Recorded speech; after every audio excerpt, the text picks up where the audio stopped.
Good morning guys! Kamusta na po kayo lahat dyan?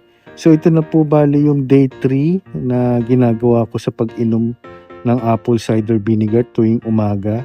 So bago po ang lahat, gusto ko lang po i-share sa inyo yung name ng apple cider na ginagamit ko. Yan po, Bragg. So guys, hahaluan pa rin po natin siya ng honey.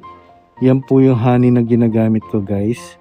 Yan para medyo hindi po matapang yung ating apple cider vinegar guys.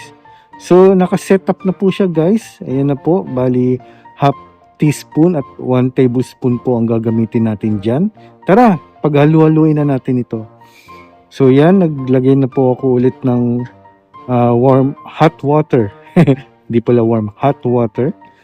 And then yan, lagyan na po natin ng 1 tablespoon ng apple cider vinegar.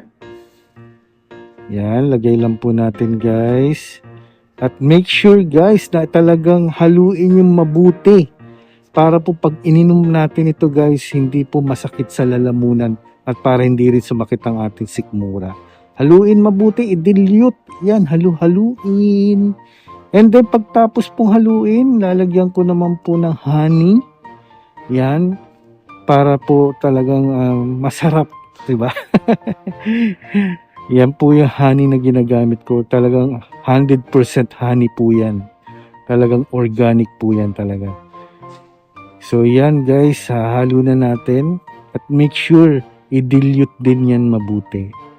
So 14 days ko po ito gagawin guys. So ito na po yung day 3. Yan guys, set na po. Okay na po yan, inumin. Sarap. Iniinom ko siya every morning na walang laman ng aking tiyan.